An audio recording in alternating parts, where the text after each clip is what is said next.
ఎవరన్నా చేట్లో బియ్యం పోసి కూర్చుని ఇప్పుడు మనం చేయవలసిన పని ఇందులో ఉన్నటువంటి రాళ్ళు తీసి పారేయడమా, లేకపోతే ఇందులో ఉన్నటువంటి బియ్యాన్ని తీసుకోవడమా, ఏది చేయవలను అనుకుని కూర్చున్నాను అనుకోండి ఎవరన్నా తల్లి, ఇంకా ఆవిడ వంట చేసేది లేదు, భర్తగా పెట్టేది లేదు, మొత్తం అందరికి వస్తాయి.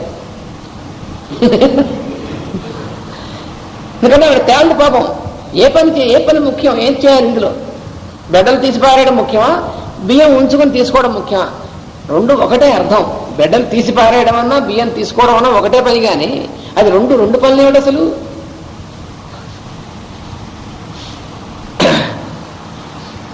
ఒకటి ఆరంభింపము, రెండవది జరుగును. అందువల్ల అందులో ఉన్నటువంటి బిడ్డలు తీసి పారేయడం మొదలు పెడితే బియ్యం తీసుకోవడం అనేటువంటిది ఆటోమేటిక్గా వస్తుంది. అంతేగాని రెండు వేరు పనులు కావు. అటువంటిది ఇది కూడా. ఆ రెండు అనుకోవడమే పొరపాటు. అదే అర్జునుడు చెప్తున్నాడు, ఆ రెండు అనుకునేటువంటి వాడు తెలివి తక్కువ వాడు నాయన. అందుకని కర్మ వేరు, జ్ఞానం వేరు కాదు.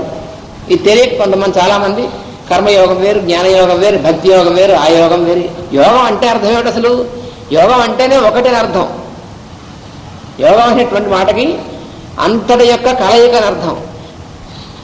అంతటి యొక్క కలయిక అని చెప్తూ మరి కర్మయోగం వేరు, జ్ఞానయోగం వేరు, అది వేరంటే కలయిక అవ్వదు, కలయిక ఉంటే వేరవదు. అదంటే ఒకదానికొకటి వ్యతిరేకం కదా.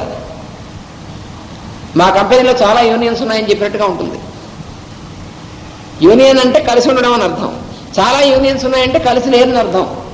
చాలా యూనియన్స్ ఏమిటి నమ్మహం, అట్లా ఉంటుంది ఇది కూడా. కర్మయోగం వేరు, జ్ఞాన యోగం వేరంటే. అందుకని యోగం అంటే ఇవన్నీ కలిసిందే యోగం అంటే. ignorant people always say that jnana yoga, that means knowledge, is different from action, devotion is different from knowledge, but they are not at all different. They are the various facets of the same thing. They are not different at all. They cannot be differentiated.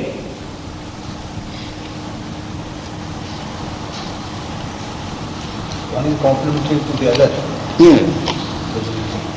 Each one is complementary to the other. Can you say that my right hand is different from my left hand? They are different in one way, that they are two in number, but they are not different from my body. So if you say that the right hand is important than the left hand, or left eye is important than the right eye, that is foolish. యత్ సాంఖ్యై ప్రాప్యతే స్థానం తద్యోగైరపి గమ్యతే ఏకం సాంఖ్యం చ యోగం చ యః పశ్యతి స పశ్యతి. జ్ఞానం ఆర్జించుట ప్రారంభించిన వారు ఏ స్థితిని పొందుతున్నారో, కర్మయోగం ఆరంభించిన వారును ఆ స్థితినే పొందుతున్నారు.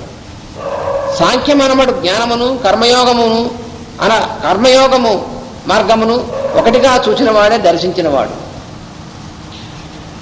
జ్ఞానం మొట్టమొదటి చెప్పుకున్నాం 3వ అధ్యాయంలో.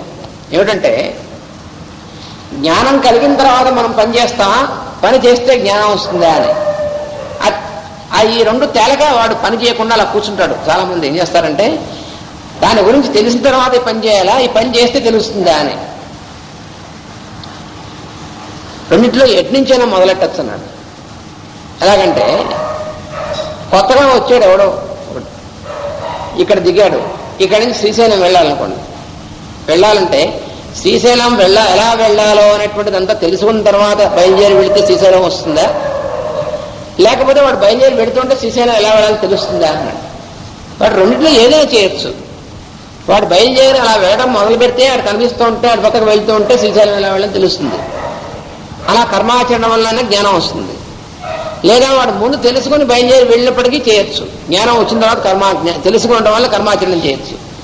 ఈ రెండింటిలో ఏది ముఖ్యం అనుకున్నటువంటి వాడు ఏది చేయడు. వాడు ఎక్కడ వాడు అక్కడే. అది చెప్పాడు 3వ అధ్యాయంలో. అందువల్ల జ్ఞానం కలిగినటువంటి వాడు ఏ స్థితి పొందుతాడో, కర్మాచరణం చేసిన వాడు కూడా అదే పొందుతాడయ్యా పిచ్చివాడా. అంతేగాని రెండు జ్ఞానం వచ్చిన వాడు వేరే ఉంటాడు, కర్మ వచ్చిన వాడు చేసినటువంటి వాడు వేరే ఉంటాడని ఉండదు. అందుకని రెండు వేరు కాదు అన్నాడు. జ్ఞానం ఆర్జించడం ప్రారంభించిన వాడు ఎట్టి స్థితిని పొందునో, కర్మయోగం ఆరంభించిన వాడును ఆ స్థితినే పొందుతున్నాడు. అందువల్ల సాంఖ్యం అంటే జ్ఞానం, ఆ జ్ఞానము, కర్మయోగ మార్గము, ఒకటిగా చూచిన వాడే నిజంగా చూసినటువంటి వాడు, సరైన చూపు కలిగినటువంటి వాడు. So again the lord says, నెయ్యిని ఆశ్రయించి వాడు పరమానంద శిష్యుల్లో ఒకడు తర్కం నేర్చుకున్నాడు. వాడు కొత్తగా గురువు గారి దగ్గర నేర్చుకుని వాడు ఏం చేశాడంటే, గురువు గారు నెయ్యి తెమ్మన్నారు. ఒరే పదానికి వెళ్ళి నెయ్యి పట్టరా అని పట్టుకొస్తున్నాడు. వాడు గిన్నెలో నెయ్యి పోయించుకున్నాడు, తీసుకొస్తున్నాడు. వాడి మధ్యలో అనుమానం వచ్చింది, ఈ నెయ్యికి ఆశ్రయం గిన్నెకి ఆశ్రయం నెయ్య, గురువుగారు మన తర్కం నేర్పారు కదా అని. ఇలా చూస్తే గిన్నెలో నెయ్యి ఉంది, గిన్నె నెయ్యికి ఆశ్రయం అయి ఉంటుంది. నెయ్యి గిన్నెకి ఆశ్రయం ఎందుకు కాకూడదు చూద్దామని ఇటు తిప్పాడు. నెయ్యి అంతా కింద పోయింది. గురువుగారి దగ్గరికి వచ్చాడు. ఏరా, గురువుగారు కూర్చున్నారు పాపం, పప్పవనం కలుపుకుని వాడు నెయ్యి తెస్తాడని. ఏరా అన్నారు. అంటేను నెయ్యి అంది కొన్నానండి, కానీ ఇక్కడ వచ్చేప్పటికి లేదండి అన్నాడు. అదేంటారా కొన్న తర్వాత పోయించుకున్న తర్వాత వచ్చేప్పుడు లేకపోవడం నిరుంపదగా అన్నాడు. అంటే మీరు చెప్పినటువంటి తర్కాన్ని ప్రయోగించానండి, ఊరి నిరుంపదగా దీని తర్కం ప్రయోగించడం ఏమిట్రా, అది అలా ఉంటుందన్నమాట. దేనికి ఏది ఆశ్రయము అని. జ్ఞానానికి ఆశ్రయం కర్మ, కర్మకు ఆశ్రయం జ్ఞానమా అనుకునేటువంటి వాడు అటువంటి వాడు. So further the lord says that you can start from any point. there is action and there is knowledge. You can start either of them with. So you can have knowledge with which you can start action, or if you start action then you will get knowledge. So he who knows that both are the same, such a person is only the person, the wise person, who knows really. And he who does not know this is not a wise person, because he cannot understand that both are the same.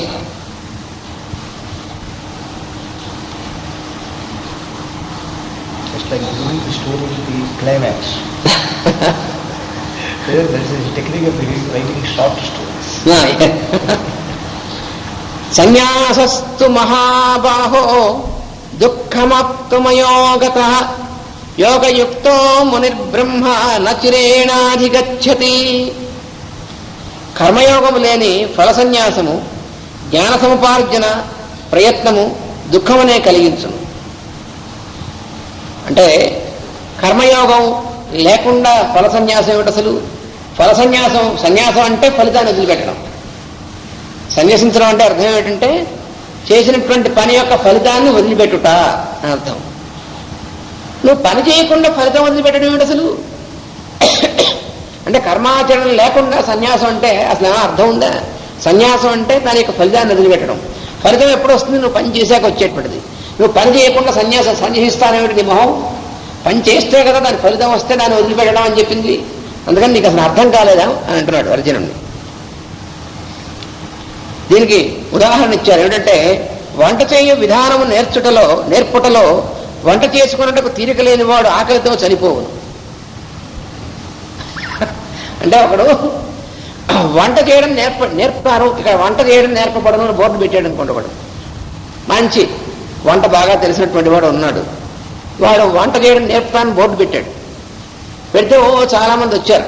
వస్తే ఒక్కొక్కడికే నేర్పుతున్నాడు. పొద్దునుంచి రాత్రి దాకా వంట చేయడం ఎట్లా చేయాలని నేర్పుతున్నాడు వాడు. ఆ నేర్పడంలో వీడికి వంట వండుకొని తినడానికి తీరిక లేదనుకోండి. వాడు చాలా మందికి వంట చేయడం నేర్పుతున్నాడు, కానీ వాడు వండుకునే తీరిక లేదు అంటే అవుతుంది, వాడు చేస్తాడు ఆకలితో. అది ఎటువంటిదో కర్మాచరణ లేకుండా సన్యసించడం అంటే అటువంటిది అన్నారు.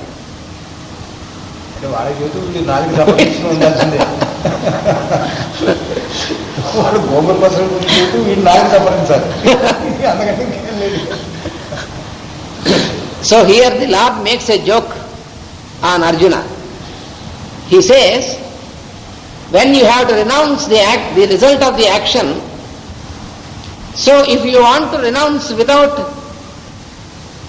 involving in action, where is the result without an action? You have to renounce the result, but without an action, how can you get a result to renounce? So this is something very foolish. ధనార్జన ప్రయత్నమున తీరుబడి లేక సుఖమును కోల్పోవచ్చు, చివరకు సుఖించుటకు కాలము చాలక చచ్చుతున్నారు. ఇది ఇంకో ఉదాహరణ. వాడు జీవితం అంతా కష్టపడుతూ ఉంటాడు, పొద్దు నుంచి రాత్రి దాకా ఓహో అసలు ఖాళీ లేకుండా పరిగెడుతూ ఉంటాడు. కొంతమంది జీవితం ఉంటుంది చూడండి, కొంతమంది ఉంటారు వాడు పొద్దున్న నిద్ర లేచినప్పటి నుంచి మహా ఆత్రంగా పరుగులు తీస్తూ ఉంటాడు. వాడు ఎందుకు పరిగెడుతున్నావట్రా, వాడికి అసలు ఖాళీ ఉండదు. ఏమిటో పొద్దున్న నిద్ర లేస్తాడు, గబగబా స్నానం చేస్తాడు, నోట్లో ఎంత కాస్త టిఫిన్ కొట్టుకుంటాడు, పరిగెడతాడు. మళ్ళీ మధ్యాహ్నం భోజనానికి వస్తాడు, కొట్టుకుంటాడు, ఆపసోపాలు పడతాడు, మళ్ళీ పరిగెడతాడు. మళ్ళీ రాత్రి ఎప్పుడో వస్తాడు, అలా కొట్టుకుంటాడు, అలసిపోతాడు, నిద్రపోతాడు. అలా ఒక రోజు 2 రోజుల సంవత్సరాలు. ఎప్పుడైనా మీరు అడిగారు అనుకోండి, ఒరే ఏమిట్రా ఎందుకురా ఇంత కష్టపడుతున్నావు అంటే సుఖపడటం కోసం అంటాడు. ఇదేమిటిది సుఖపడటం కోసం ఈ కష్టపడటం ఏమిట్రా నిజంపదగా అని అడుగుతేవాడు అవును తర్వాత సుఖపడటం కోసం అంటాడు అని జీవితం అంతా కొట్టుకుంటున్నాడు. ఏమిటి ఎందుకు చేస్తున్నాడంటే వీడు ఉద్యోగం చేస్తున్నాడు, మిగతా వాళ్ళు చేస్తున్నారు, వాడు చేస్తున్నాడు.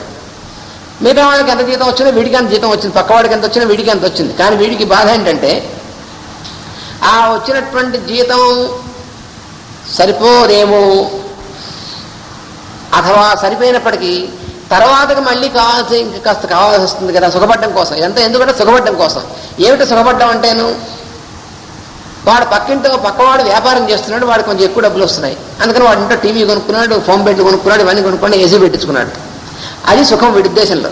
కాబట్టి మనకి వచ్చే జీతంలో భార్య పిల్లల్ని పోషించుకునేంత వరకు సరిపోయింది. కానీ అది కలర్ టీవీ కొనుక్కోవాలి, మామూలు టీవీ కూడా కదా, మళ్ళీ కలర్ టీవీ కొనుక్కోవాలి, మళ్ళీ ఫోన్ బెడ్లు కొనుక్కోవాలి, మళ్ళీ ఏసీ పెట్టించుకోవాలి, ఇవన్నీ కావాలంటే మరి సుఖం కావాలి కదా. ఆ సుఖం కావాలంటే ఎక్కువ సంపాదించాలి. కాబట్టి జీతం వచ్చేది సరిపోదు. కాబట్టి జీతం వచ్చే సమయంలో మామూలు ఉద్యోగం సమయం కాకుండా పొద్దున్నే వెళ్ళి కొంచెం ఎక్స్ట్రా ఓవర్ టైం చేసావు, అయితే ఇంకో పని చేసావు, మళ్ళీ సాయంకాలం ఆఫీస్ నుంచి వచ్చి మళ్ళీ వెళ్ళి మళ్ళీ ఇంకో పని చేసావు.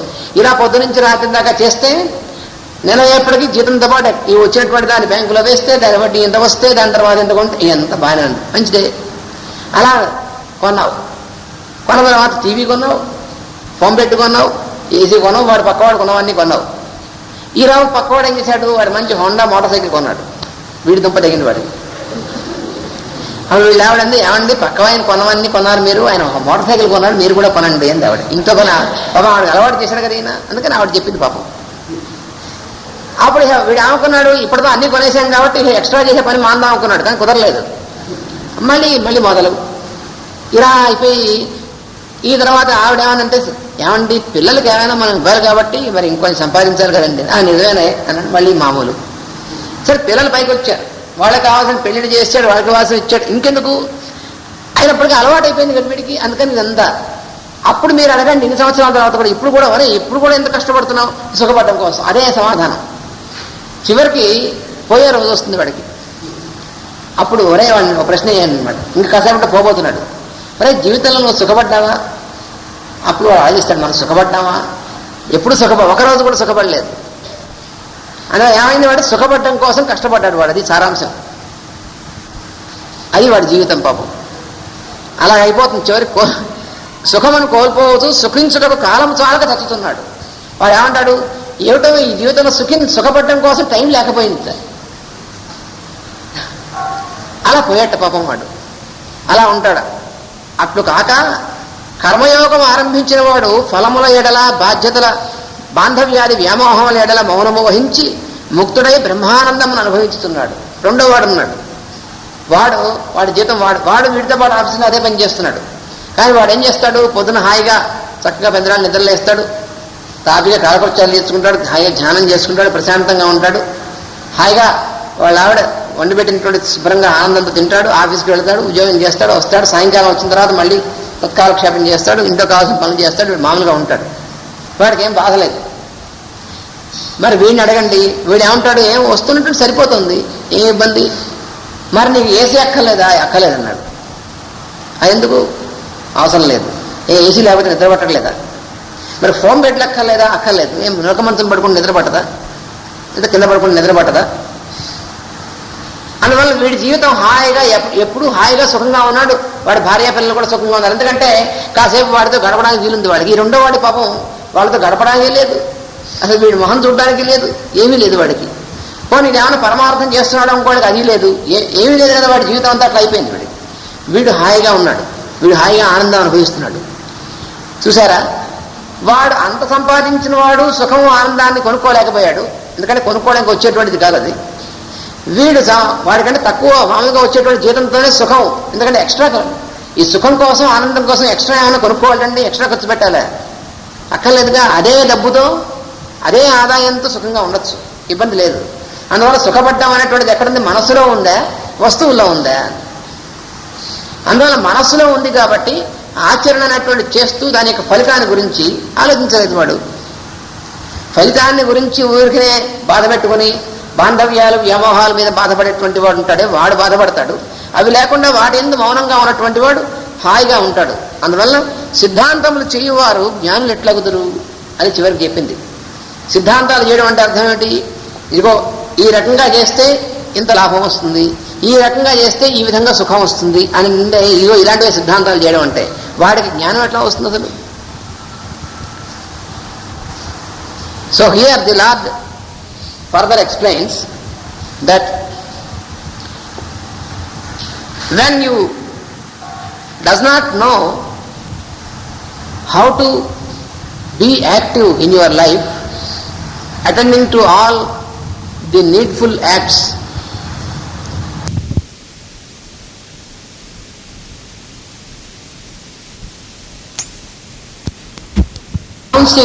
how can you think of being happy in your life? Because when you see a person who is always busy in his life, here there is a lot of difference to be busy and to be active. To be busy is a mental trait and to be active is a physical trait. You should be active physically and you should be at ease mentally. But most of the people, they are busy at their mind and they are very less active with their body. So this creates all disturbances. If you are less active and more busy, this brings all disease and all unhappiness. This is the cause of unhappiness and this is the cause of many diseases. The most of the psychic diseases, they are because of this, they are happening, they are occurring. Because we keep ourselves very busy in our mind without being active physically. So what is required for a real happiness is, you should be active in you should attend to your actions, your deeds, and with your mind at poise. This is what is required. So what you have to realize is, happiness is something which cannot be purchased by anything, at any cost. But you find many persons who keep on toiling all their life, making themselves busy from morning till night, without even having time to think of happiness. And at the end, they will realize, before they are leaving the body, they will realize that what they have achieved in their life was just nothing. They could not find any time to be happy. That is the most unfortunate thing. So to be happy, what is to be done to be happy? This is a question. Most of the people ask such questions. Because this was the actual question which was put to me also by many people, especially mostly in the Western countries when I am there. Most of the people asked me, what we have to do to be happy? The only thing, the answer is, to be happy is, the only thing to do is to be happy only. Be happy to be happy. Because to be happy or to be unhappy, it is in your own mind. So whatever you do what you have to do without thinking of the result. That is the first thing to be happy. So you renounce the result of your deed and you make a differentiation of what you are doing, whether it is needed to do or it is desired by your mind. Just for example, when you are taking food, you just make a differentiation. Are you taking the food because you are hungry? If you are taking food when you are hungry, then it is a need of the body. It is not a desire. But if you are taking the food because it is tasty, even if you are not hungry, then it is a desire but not a deed. So here you have to differentiate. So then you can make yourself happy if you follow the need and without fulfilling your desire. Never try to fulfill your desire, because if you start fulfilling your desire, there is no end for it. If you fulfill one desire, there will be another desire ready immediately, waiting for you. So you will waste your whole life in trying to fulfilling the desires, and at the end, before dying, then you will realize that you could not have any time in your life to be happy. So this is what is happening. So you must know the art of attending to your action without attaching your mind to the results and the desires.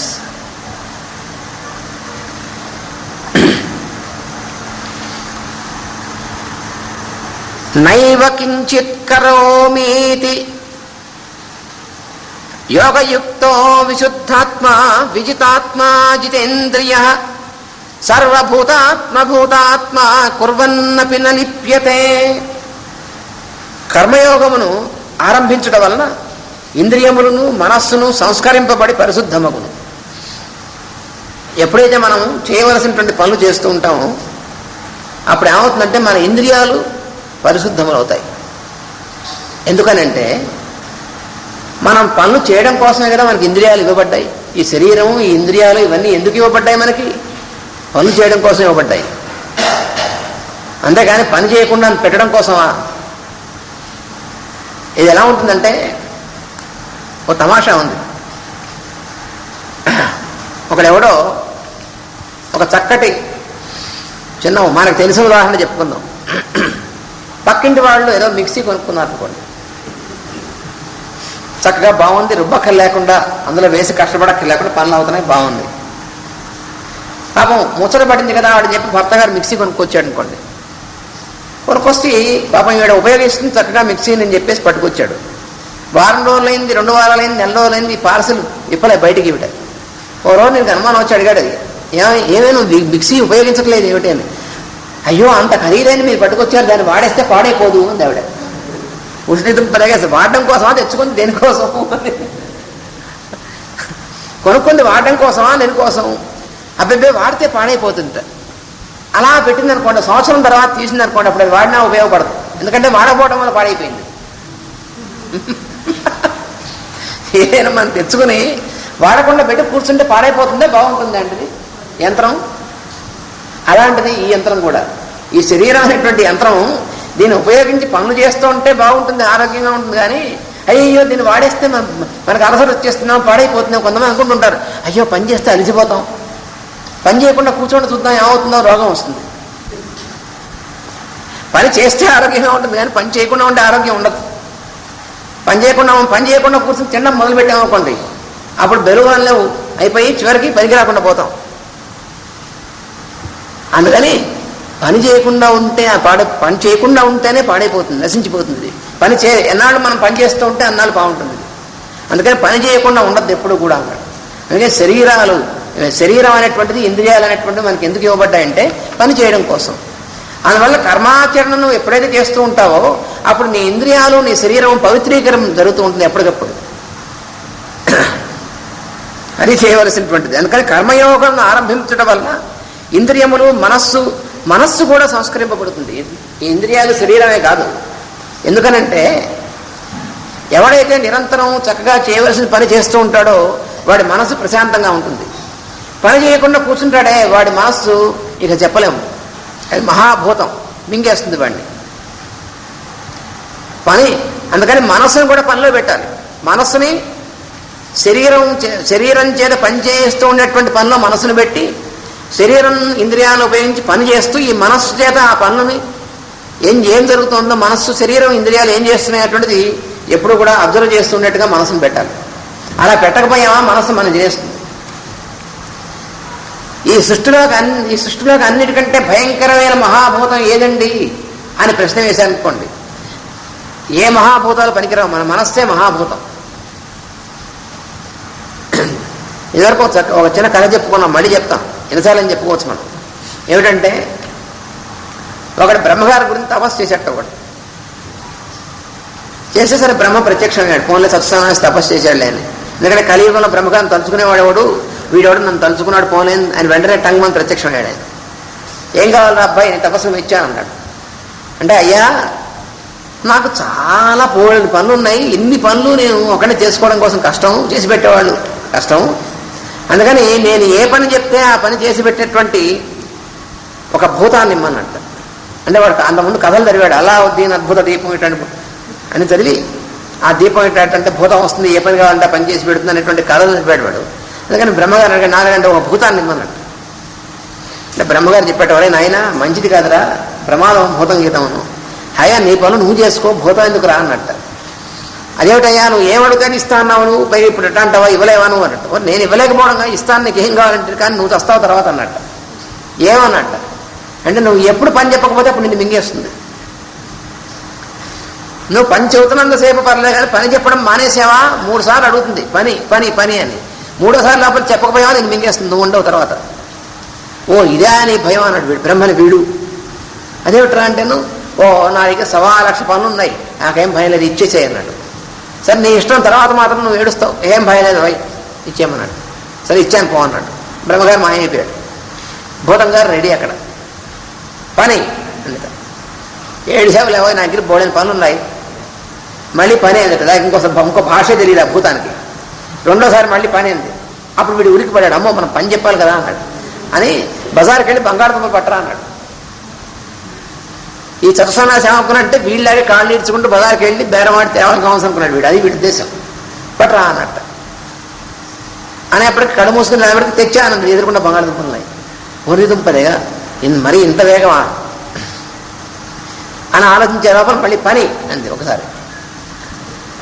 వీడికి ఆ భయంతో చెప్పాల్సిన పని మర్చిపోయాడు, తెచ్చాడు వీడు.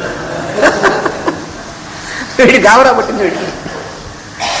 సరే కొంచెం తెలియదాటి పని చేసి 2వసారి మళ్ళీ పని అంది. ఈ 3వసారి అందంటే ఫినిష్ కదా వీడు.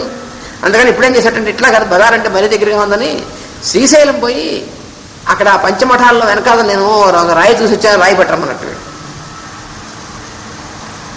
అంటే కొంచెంసేపు టైం ఉంటుంది, ఇలా మనం ఆలోచించుకోవచ్చు, తర్వాత పని అని వీడి ఉద్దేశం. సరే వీడు కళ్ళు మూసి తెరిచేప్పటికీ ఆ రాయి ఇక్కడ ఉంది.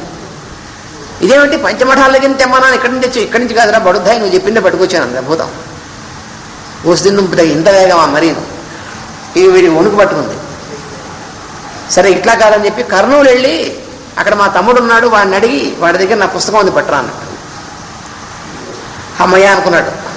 అనుకున్నంతసేపు లేదు, వెంటనే పుస్తకం అక్కడ సిద్ధం. వాడి తమ్ముడు యొక్క దస్తూరి కూడా అక్కడ ఉంది. చచ్చాడు వీడి.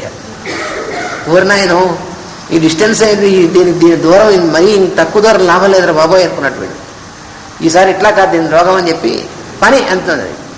అంటే ఇలా కాదని చెప్పి ఢిల్లీ వెళ్ళి అక్కడ మా చెల్లెలు ఉంది, దాన్ని అడిగి నేను కిందసారి వెళ్ళినప్పుడు సూట్ కేసు మర్చిపోయేది పట్టరమన్నట్టు వీడు. చచ్చు తెలియదు వీడు. ఢిల్లీ అంటే చాలా దూరం కదా, కనీసం 3 రోజులు పడుతుంది కదా అనుకున్నాడు వీడు. మళ్ళీ అంతే ఇందాక టైమే కళ్ళు మూసుకుని తెరిచేపటికి ఆ సూట్ కేసు అక్కడ ఉంది. ఇంకా వీడికి గుండె దడ మొదటింది. వీడికి బ్రహ్మగారు చెప్పనే చెప్పాడు, ఓద్దిందు పెద్దగా ఇలాగా మరి ఇంత వేగమా. ఇంకా వీడికి భయం పట్టుకుంది. సరే కొంచెం మెరుపు మెరిసింది. ఇది 2 సార్లు పని అయింది, 3వసారి లేకపోతే మెరుపు మెరిసింది. అమెరికాలో మా బాబాయ్ గారు ఉన్నాడు, అందుకని అమెరికా వెళ్ళి ఆ బాబాయ్ గారి దగ్గర నేను నా వస్తువు ఉంది ఎప్పుడో ఇచ్చాను, మరి అది పట్టరమ్మన్నట్టు. అమెరికా వెళ్ళాలంటే అసలు వెళ్ళడానికే 12 గంటలు పడుతుంది, అది పర్వాలేదు అనుకున్నాడు వీడు. అంతే కళ్ళు మూసుకుని తెరిచేప్పుడు మళ్ళీ ఎదురుకుండా సిద్ధం. అమెరికా వెళ్ళమంటే ఇక్కడ ఎందుకున్నావు ఇంకా ఉన్నవాడు సన్నాసి వెళ్ళొచ్చాను తీసుకో ఈ వస్తువు అది. చచ్చిపోయాడు. ఇంక చేయగలిగింది ఇంకా అక్కడికంటే దూరం ఇంకెక్కడ ఉంది. చచ్చాడు. ఇక వీడు చెమటలు పట్టేస్తున్నాయి, చచ్చిపోయాం అయిపోయాం అనుకున్నాడు వీడు. ఇంకా దాని నుంచి పరిగెడదాం అనుకున్నాడు. పరిగెడుతున్నాడు. ఎక్కడ పరిగెడతాడు వీడి మొహం, వీడి వేగం ఎంత దాని వేగం ఎంత వచ్చేస్తుంది మీదకి. ఇంకా అయిపోయింది బాబాయ్. బ్రహ్మగారు లేదు అమ్మగారు లేదు. ఆయన చెప్పాడు ముందే, నేను మళ్ళీ పలకనన్నాడు ఆయన. చచ్చాడు ఇక్కడ. ఇంతలో వీడి అదృష్టం బాగుంది, ఎదురుకుండా మేష్ గారు లాంటి వారు, ఆనందాచల్ గారు లాంటి వారు ఎవరో వచ్చారు. ఏమిట్రా ఆయన చెమట పట్టేసేయాలేగా అటా చచ్చిపోతున్నాం ఏంటంటే, చచ్చిపోవడం అంటే చచ్చిపోయానండి అన్నాడు. ఏం చచ్చిపోలేదు, బాగానే ఉన్నాం, ఏమిట్రా అన్నాడు. భూతం భూతం మింగేస్తుంది అంటాడు వాడు. చూసారా, ఉలికి పడ్డవాడు కళ్ళలో కూడా అరుస్తాడు భూతం భూతం అని. అలాగే వీడు భూతం లేదు గీతం లేదు చచ్చుతున్నా నుంచో ఏం భయం లేదన్నాడు. నుంచోడు ఏమిటి సార్, మింగేస్తుంది. ఏం మింగేదు, ఏమిటి విషయం అంటే చెప్పాట. ఓషింతేనా అన్నట్ట. ఓషింతేనా, నీకేమయ్యా, నన్ను మింగేస్తుంది, నీకేం భయం, నీకేం ఇబ్బంది అన్నట్టు. నీకు ఇబ్బంది లేదు, నాకు ఇబ్బంది లేదురా, దానికి కావాల్సిన పని చెప్పాలి. ఏం పని చెప్పను, అమెరికా చెప్పినా కూడా వెళ్ళిపోయి చేసింది, ఇంకేం పని, ఓ సన్నాసి ఇదే అని నీకు తెలివి పని చేయలేదు అని చెప్పి నీ భూతాన్ని నేను పని చెప్తానులే అన్నట్టు. ఆ భూతం ఇటు రమ్మన్నట్టు. రమ్మని ఓ పెద్ద ఎత్తైనటువంటి స్తంభం పాతమన్నట్టు. పాతేసింది వెంటనే. వీడు చూస్తున్నాడు పక్కన భూతం ఓనరు. నేను ఇంత అమెరికాలో పని చెప్తేనే సాధ్యం కాదు, ఏవో ఎత్తైన స్తంభం పాతమన్నాడు. ఈ మొహం ఈయన కూడా మింగేస్తుంది నాతో పాటు అనుకున్నాడు. తర్వాత ఏం చేయమంటావు అని అడిగింది భూతం. నేను మళ్ళీ నేను పిలిచే వరకు కింద నుంచి పైకి, పై నుంచి కిందకి తిరుగుతూ ఉండమన్నాడు ఆ స్తంభానికి. ఇంకేముంది, ఆ భూతం తిరుగుతూ మళ్ళీ పిలిచే వరకు అన్నాడు కదా, పిలిచే వరకు తిరుగుతూ ఉండాల్సింది. ఎప్పుడు పిలిస్తే అప్పుడు. అమ్మ ఇదే ఎంత సులువైనటువంటిదండి, నాకు అప్పుడు తట్టలేదే అన్నట్టు. ఓరు సన్నాసి, నీకు పని కావాల్సి వచ్చినట్టు పిలిచి ఆ పని అయిపోగానే మళ్ళీ పైనుంచి కింద తిరుగుతూ ఉండమని చెప్పు, సరిపోతుంది అన్నట్టు. ఆ భూతమేనండి మన మనస్సు అంటేను. మన మనస్సే ఆ భూతం అంటే. ఎప్పుడు పని చెప్పకపోతే ఇప్పుడు మనం మింగేస్తుంది మన మనస్సు. మన మనసుకున్న లక్షణం అది. పనిలో పెట్టకపోయామా లాగేసిందనమాటే. వాడు అట్లాగా వీడు ఇట్లాగా, వాడు అలా అన్నారు వీళ్ళ అన్నారు, వాళ్ళ గుణాలు ఇట్లా ఉంటాయి వీళ్ళ గుణాలు అట్లా ఉంటాయి, లాగేసింది పక్కకి. లాగేసిందంటే మరి మనకు గంట 2 గంటలు లాగేస్తుంది. మరి తర్వాత కానీ మనం గుర్తురారు. ఓరికంపదే మనం ఈ పని మర్చిపోయి దాంట్లో వెళ్ళిపోయామే. జపంలో కూర్చున్నాం అనుకోండి, కూర్చుంటాం ఓం నమో నారాయణాయ, ఓం నమో, బాగానే ఉంటారు ఓం నమో నారాయణాయ. ఆ వెంటనే పక్కింటి వాళ్ళు కూర్చుంటే ఓం నమో నారాయణ కాస్త వెళ్ళిపోయింది. మళ్ళీ టైం చూసినాడు, గంట అయిన తర్వాత గుర్తొస్తారే మనం ఇదేమిటిది, చక్కగా జపం చేస్తున్నాం కూర్చుని ఇట్లా వెళ్ళిపోయింది అంటే మనస్సు మనం తెలియకుండా వెళ్ళిపోతుంది. అది మనస్సు అంటే. మహాభయంకరమైనది. అందువల్ల కర్మయోగం అనేటువంటిది ఆరంభించడం వల్ల పని చేయడం మొదలు పెడితే మన ఇంద్రియాలు, శరీరం, మనస్సు ఇవన్నీ కూడా చక్కగా పవిత్రీకరణ జరుగుతాయి నాయన అని చెప్పాడు. So here the lord is explaining, when you start doing your lot, when you commence your action, it purifies your body, your senses as well as your mind. To keep your mind pure, to keep your mind at poise, the only thing is to be active physically, to keep yourself active but not busy. This is the only thing. Otherwise your mind is such a monster. It is the most dangerous monster out of all the monsters in this creation. That is your mind only. There is a funny story which I have explained in our language about mind. Once upon a time there was a fellow who prayed the Lord, and the Lord was there before him and asked, "What for you called me?" This fellow said, "I want a monster which can do any work what I prescribe to it." The Lord said, "You will be in great danger because it will eat you away whenever you cannot prescribe any action to it." But this fellow said, "Oh, I have so many things to do. I can continuously keep on prescribing action to this monster. Please give me this."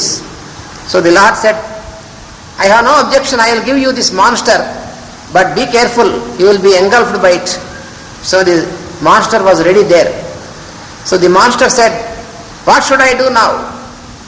Then the fellow said, "You go and fetch me some article for me what I require from the market."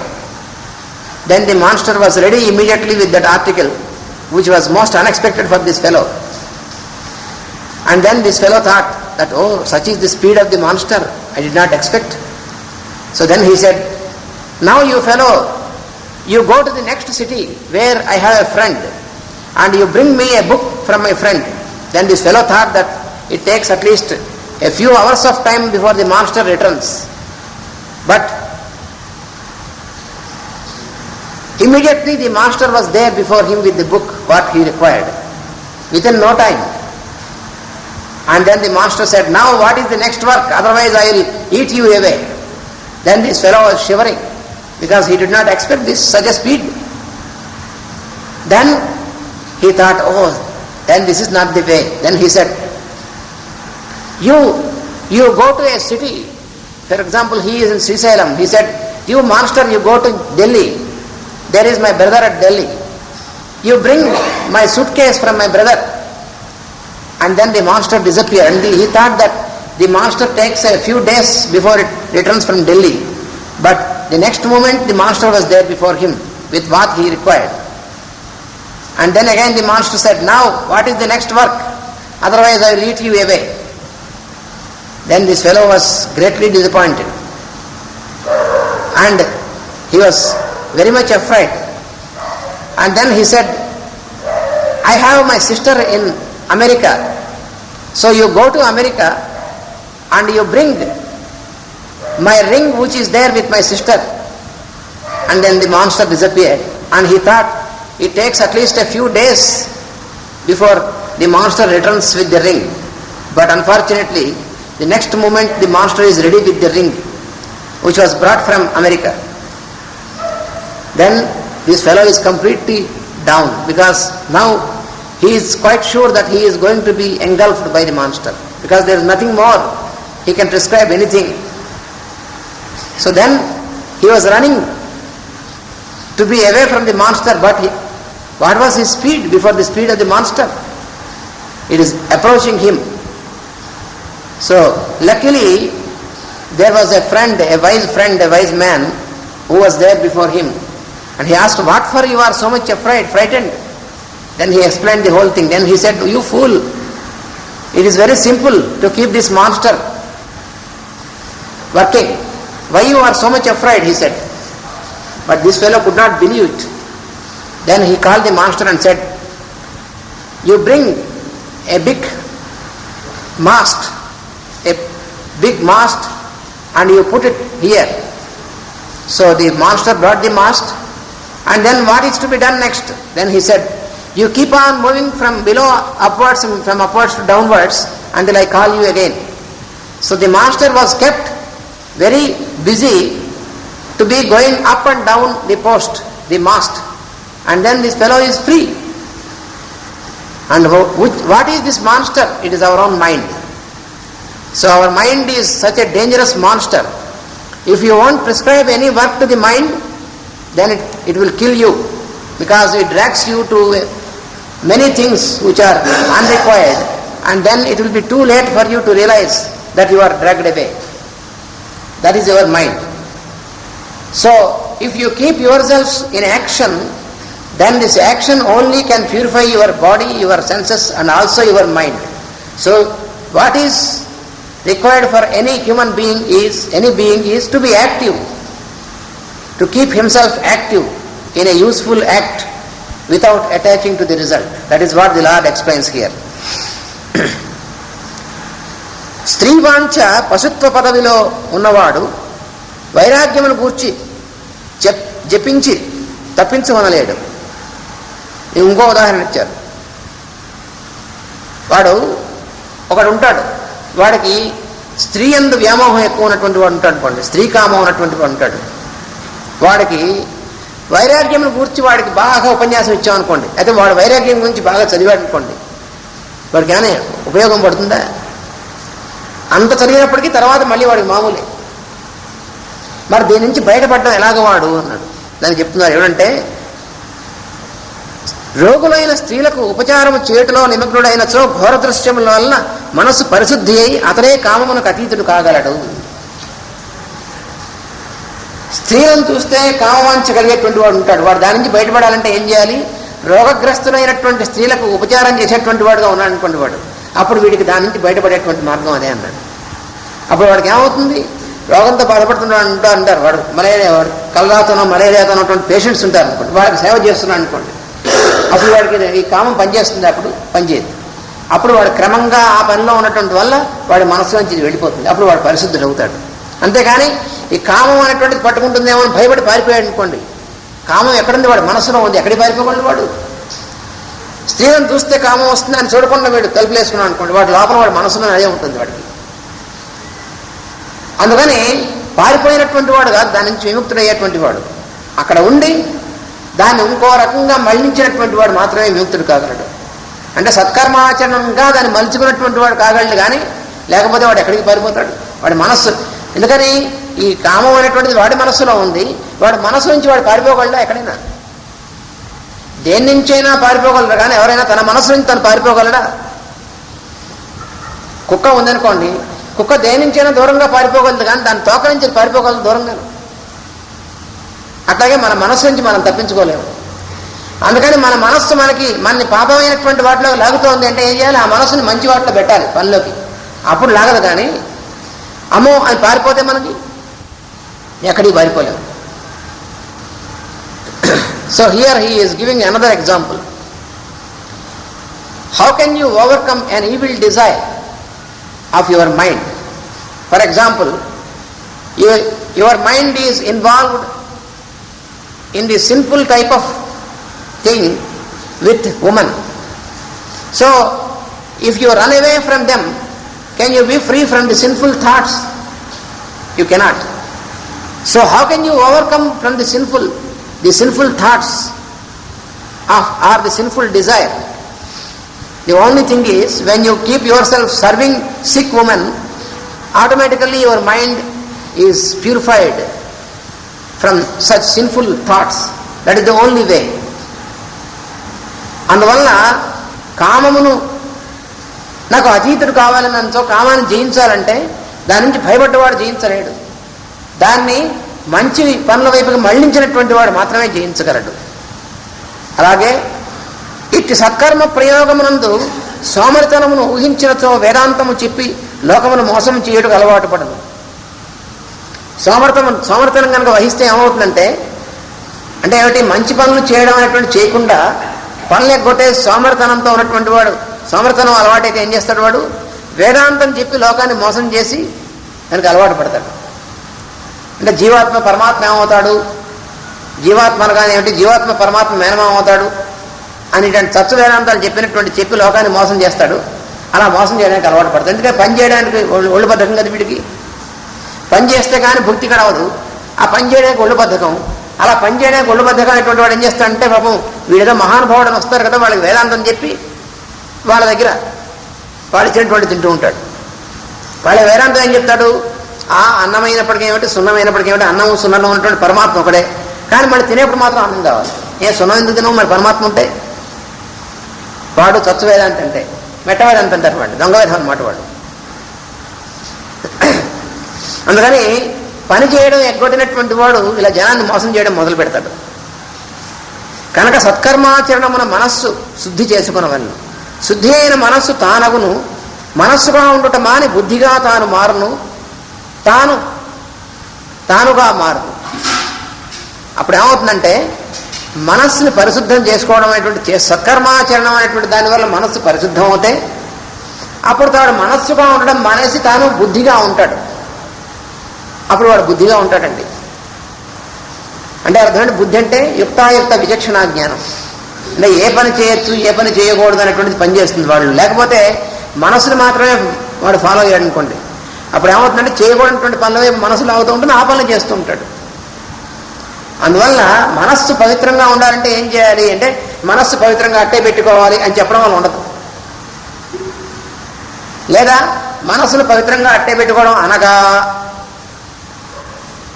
మనస్సు పవిత్రం చేసుకోవడం అనగా అంటే అర్థం ఏమిటంటే, ఆహారం తీసుకోవడం అనగా అంటే ఎటువంటిదో ఎటువంటిది. ఇది కూడా వాడు ఆకలి వేస్తుంది అనుకోండి, ఆకలి వేస్తుంటే ఎదురుకుండా అన్నం పెట్టింది కంచంలో భార్య, అది తీసుకుంటే ఆకలి తగ్గుతుంది. కానీ ఆకలి అనగా అని మొదలెట్టే అనుకోండి, వాడు ఇంకా ఆకలి ఎక్కువ అవుతుంది, తగ్గదు. ఆహారం తీసుకోవడం అనగా అని ఉపన్యాసం చెప్పారనుకోండి, వాడికి ఆకలి తీరుతుందా? అందువల్ల మనస్సును పవిత్రం చేసుకోవడం అనగా అంటే తీరదు. మనస్సును పవిత్రంగా ఉంచుకోవాలంటే అర్థం ఏం చేయాలి? మనస్సుగా ఉండడం మానేసి సత్కర్మాచరణం చేసి యుక్తాయుక్త విచక్షణ జ్ఞానం అనేటువంటి బుద్ధి అంతా ఉండాలి తాను. అప్పుడు మనస్సు పవిత్రంగా ఉంటుంది. So how is it possible to keep the mind pure from all the filth? The only thing is to keep yourself active in something which is good for others, a rightful action. That is the only thing which can keep your mind pure. And when can you have a rightful action? Only when you follow your intelligence, higher intelligence. That is what is called discriminative will. You have to follow your discriminative will, but not your mind. Say for example, when there is a very tasty food before you, placed before you, if you follow your mind, then the mind says, oh, you eat even if you are not hungry. If you follow your mind, then you will get into disease. But if you follow your discriminative will, then the will says, if you are not hungry, don't eat. Then you follow the will, and then you will not be ill. If you follow the ill, then you won't fall ill. If you follow the mind, then you certainly fall ill. This is the only thing. నేను సర్వాంతర్యామిత్వమునందును అట్టివాడే సర్వజీవులలోనున్న నేనుగా అనగా పరబ్రహ్మముగా నిలుచును. ఎవడైతే ఈ విధంగా యుక్తాయుక్త విచక్షణా జ్ఞానంతో కూడినటువంటి తన బుద్ధి యందు నిలబడతాడో వాడు మాత్రమే పరబ్రహ్మముగా నిలబడినటువంటి వాడు అవుతాడు. వాడు మాత్రమే నేను అనేటువంటి రూపంలో ఉంటాడు. వాడు అతడు చేయు పనులు ఏవియూ అతనిని అంటవు. అటువంటి స్థితిలో ఉన్నటువంటి వాడు చేసేటువంటి పనులు వాడిని బంధించవు, వాడిని అంటవు. ఎందుకని? వాడు చేయవలసిన పనులు మాత్రమే చేస్తాడు, కానీ చేయదలుచుకున్న పనులు చేయడు. అందువల్ల వాడిని అంటవు. So how to renounce the results of the deeds is to keep yourself active in such deeds which are really useful deeds, and for such a